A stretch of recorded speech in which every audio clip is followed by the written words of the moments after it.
Hi everyone, I'm Steve Coleman, Senior Community Manager on Total War, and once again I am joined by some of our wonderful Warhammer 3 dev team to talk a little bit about patches, betas, and a little bit more. I am joined by Will, and I am also joined, through the magic of magic, Vasil and Radoslav from our Sofia studio in Bulgaria. So let's do a quick introductions. Will, let's start with you. If you just tell us who you are, what you do, and some things you've worked on. Righto. I'm William Hoekstad, and I'm a Warhammer 3 DLC designer. I worked at the company for 5-6 years roughly, working on mostly mainline DLC for Warhammer 3. Recently, my focus has been primarily on our patching efforts, the interim content, the .x patches, 5.3, 5.2, 6.1, which is hopefully in your hands by now, and making those extra bits of content to tide you over while you wait for our more major releases. Awesome, thank you, Will. And now I'll throw over to Sofia. Vasil, how about you? Hey, so my name is Vasil, and I've been working as a lead DLC designer over Warhammer DLC projects. And I've been with CA for a while now, for a few years back, and I'm very excited to join the Warhammer team. Thank you. And Rado, how about you? Yes, hello. My name is Radoslav. I'm a principal tech designer working on Total War. I've recently joined the DLC team after finishing up with Total War Pharaoh, and now I'm working with various people on both patching efforts and DLC efforts. Great, thank you guys, and thank you for joining us today. But for now, I'm going to send you back into the ether. Impressive. It worked! Oh no, they're still there! We'll come back to you in a little bit. We're just going to chat with Will about the patches. So, patch 6.1 has just recently dropped for Warhammer 3, bringing with it some refreshes for Kislev, Tzeentch, and Grand Cathay, as well as some new units, because everybody loves free stuff, and the usual bug fixes and tweaks to the core game that always come with these patches. So what's your approach to these patches at the moment? So how are you figuring out what you're going to do, when you're going to do it, and how you're going to do it? So right now, kind of the core of our strategy is something new to chew on. A new extra gubbin attached to something that already exists to give you a little bit more to play with. And how we arrive at what to do is primarily something that we figure out through the help of the PX team. That's the player experience team, whose job it is to go through all those conversations everywhere out there and distill that down into something digestible for us in design to read and go, we think we can solve this problem that lots of people are having. Or we see that a lot of people are happy about this thing and want to see more of it, or unhappy about this thing and want to see it improved.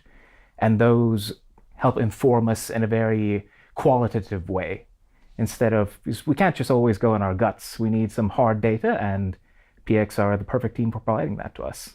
Awesome. So the things that have come in the past, and in like 5.1, 5.2, etc., as well as 6.1, has that all come through from the PX team? Has that all been based on the feedback that they've gathered for you, or do you often find things out in the wild world yourselves? There's a couple things. We take things to PX as well, because we're all people, and we see things, we read about our own game. I mean, you can't prevent yourself from going on your own forums at some point. And when we see something that really jumps out to us, we like to sneakily go to PX and go, hey, do you have any more info on this? Because I might have an idea. And some of the things have come from our side of the pond as well on that front. I think, for example, the Deeps was very much a Mitch-led. This was something he was excited about. This was something he really wanted to do. But of course, we funnel it through the appropriate channels anyway. There's a process to everything. Awesome. Looking forward, now that 6.1 is out there, is there anything you guys have already got planned for 6.2, or anything else that you're looking at for future? So at the moment, of course, seeing as this is being recorded before the release of 6.1, it's a little bit early to say exactly what we're doing in 6.2. We're still in the ideation phase on that. I can talk some broad strokes, though. Up until this point, we've been thinking a lot about what little extra gubbins can we add for you. But for 6.2, what we'd like to do is take that focus and bring it down to what core game system can we do some improvements for? And some examples of what we think about when we say that is things like, can we improve the situation around ancillaries for everyone? This was something that we originally wanted to do in 5.3, but we weren't happy enough with the result to put that out there yet. Some other things that are hot topics, especially because this is something that the PX team have been telling us about, is people are talking a lot about control, people are talking a lot about corruption, and that there's a lot of strong opinions on that. And that is something that we are considering right now. I think the way I'm going to frame this is, it is too early for us to say exactly how we'll approach it because it's a very volatile space. It's a big core system shared with all the factions in the game. And we have a lot of ideas. We know, for example, that when we moved to Warhammer 3, we changed corruption entirely from the system where it was a percentage division inside the province to having this more tabulated, you have a set specific discrete number that can go to 100.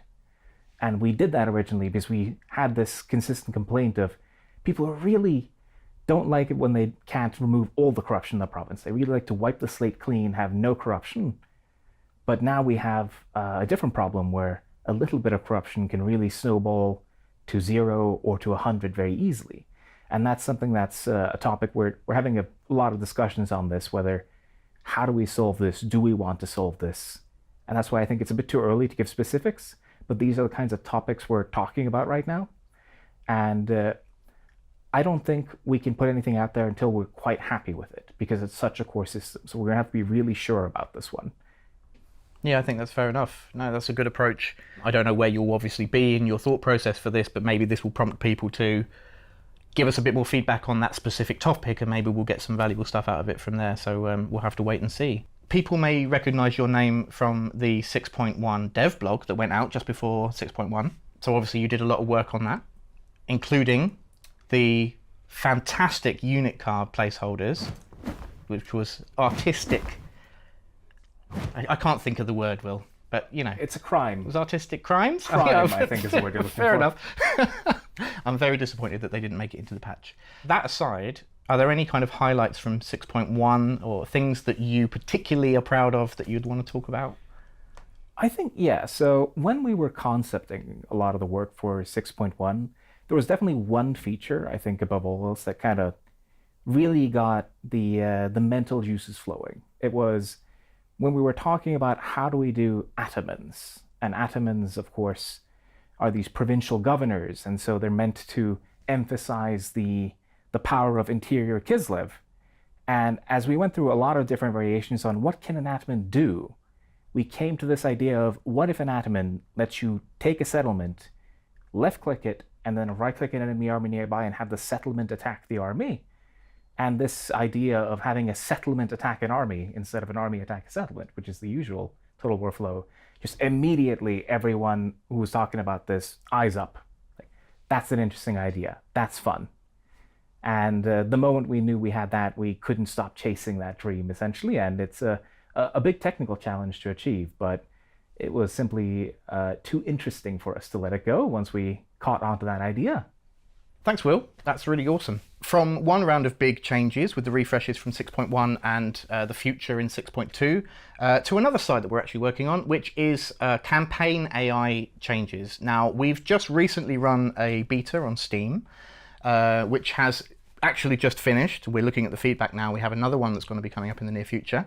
And this has been headed up by Rado in Sofia. So I'm just going to bring him back. I didn't even have to click my fingers. I'm that good.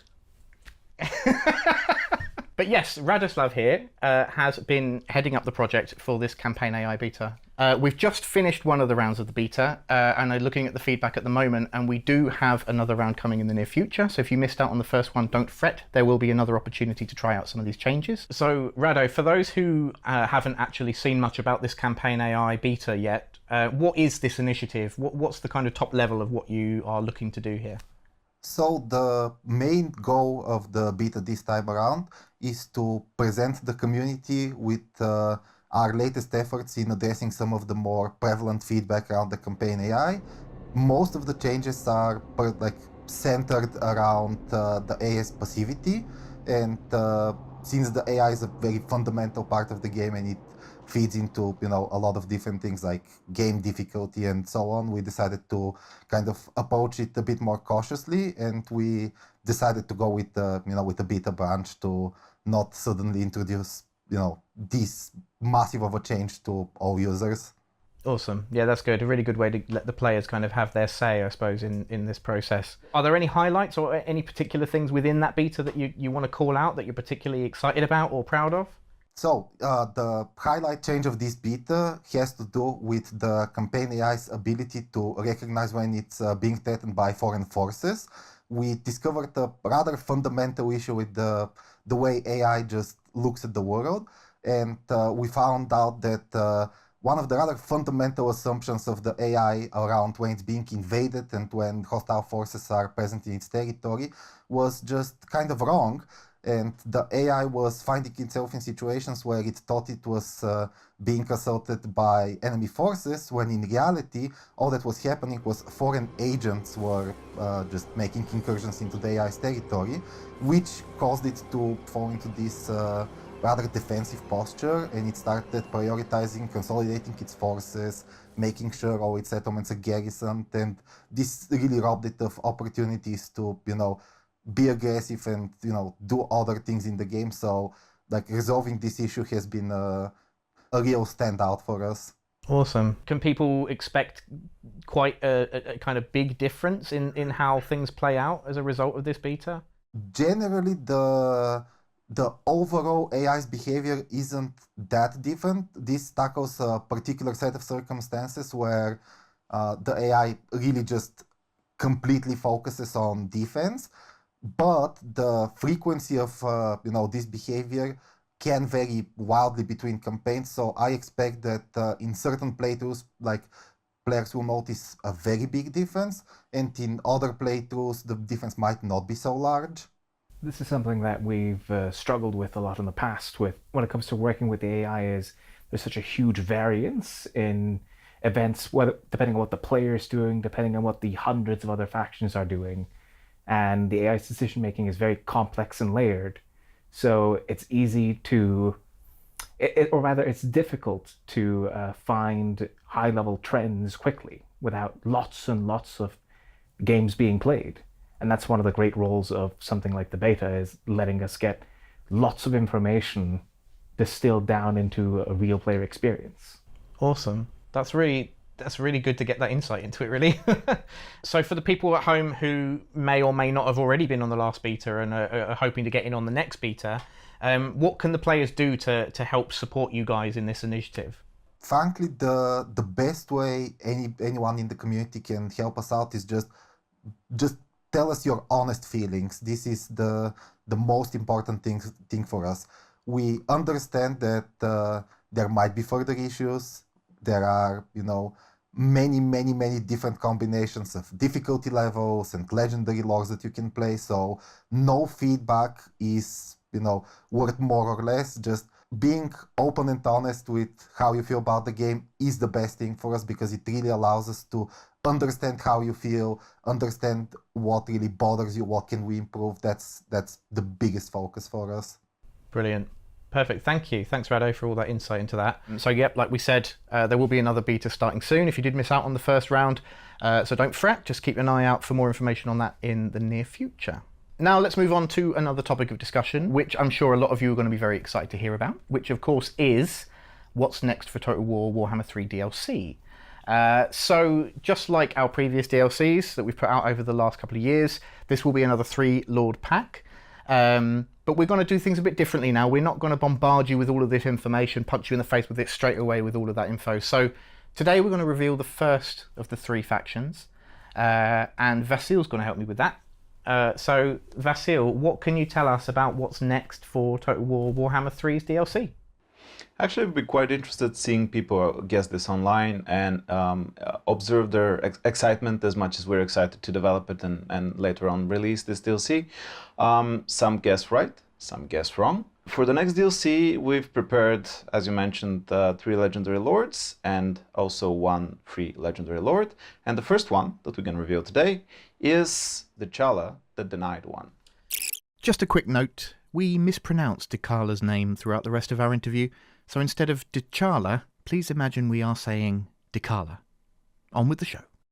Okay, so Decala for Slaanesh. That's our first legendary lord for the next DLC. What can you tell us about her? Who is she and how does she play? Yeah, so she's shrouded in mystery a little bit. She has been marked by Slaanesh, leaving her severely mutated, shedding her previous form, with her being right now a snake-like creature with many arms, and in each one holding a deadly sword, leaving devastation across the battlefield. She's gonna play much in the theme of Slaanesh, of speed and damage and destruction. So she's going to be able to quickly get in and out of battle, leaving bodies and devastation behind her. Also able to flank on the battlefield very efficiently, and in that sense, she's going to be a very versatile and deadly warrior. Interesting stuff. Can you give us a bit of insight into maybe a couple of units that will be coming in her roster, maybe how they fit into the lore there? As always, I think I'll keep the most interesting things for myself for now. But I can share a few units of the Slaaneshi roster. One of the units, it's called the Champion of Slaanesh. The Champion of Slaanesh looks very much like Decala. He is a snake-like creature with also many hands, but not as many as she has. The Champions of Slaanesh are known to be one of the most fiercest chosen warriors for Slaanesh that deal a lot of damage and destruction, much similar to Decala, but not in the same scale, of course. They have multiple hands, each hand armed with a weapon, a sword, and they will circle around the battlefield in support and deal a ton of damage wherever they go. So another unit that we're planning to introduce are the Pleasure Seekers. They're a demonic cavalry, which present a demonette on a demonic steed. The demonic steed will provide the necessary speed and additional power that the demonettes don't quite have right now, so they're going to be incredibly punchy in battle, going into encounters quick and leaving them with the same speed, dealing a lot of damage in their wake and moving into different places efficiently. They're going to be efficient in flanking, they're going to be efficient in charges, they're going to be an all-rounder quick unit for people to enjoy. We're still not quite there with the implementation, as this video is recorded early, but we're expecting to see them in their full glory quite soon. So what more can you tell us about Decala's faction and the kind of associated faction mechanics? So we've tried to be faithful to what Decala is and represent her as such in the game, and she is the leader of one of the most fiercest warbands under Slaaneshi's followers. And that's the Tormentors. The Tormentors roam around the world and leave destruction in their wake in their search for excess, in their search for the better life for themselves, and that applies the most to Decala. She wants the best pleasures and feelings for herself. She wants the best experience for her own life. And for that reason, she uses her powers to dominate the opponents around her and to dominate the enemies that she manages to defeat across the world. These subjugated enemies help the Tormentors and Decala live their opulent lives that they've used to, and we're going to try to reproduce exactly this in terms of the destruction that she causes, the effects that she applies to settlements around the world, and how she uses her enemies for her own gains and her own benefits. In regards to Slaanesh as a race, what more are we going to expect to see in the kind of free race rework? Is there anything that's coming in that's going to play into this?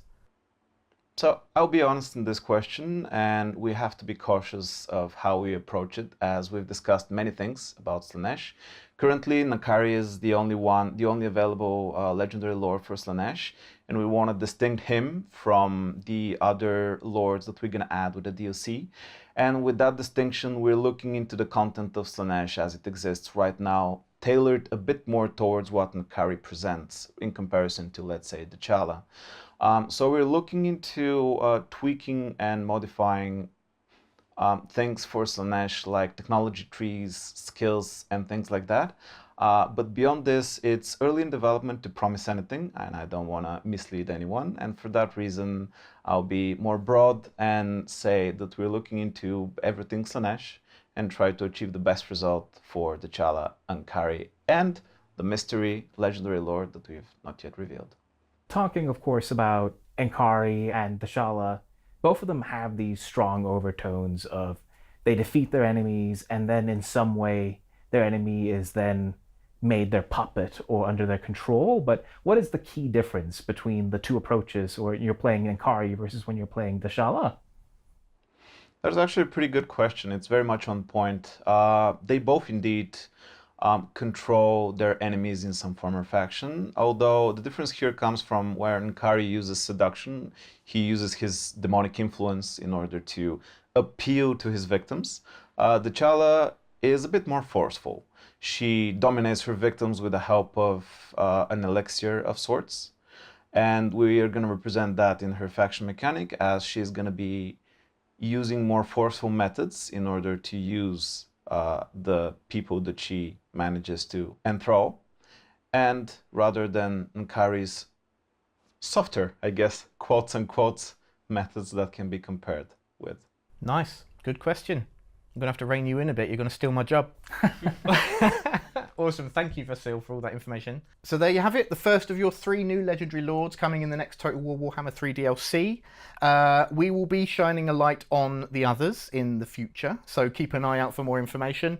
Do let us know who you think they could be in the comments, or head over to the CA community or Total War Discord, get involved in the discussion, and yeah, we'll see if any of you get it right. We're not going to tell you if you get it right. You're going to have to wait and find out. But I'm interested to see what you think. So thank you to Will, Vasil and Radoslav for joining us today. It's been really good to talk to you. We'll be back in the near future. Until then, see you later.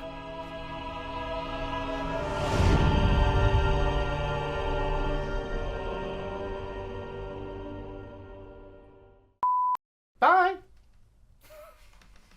Everyone wave. Okay.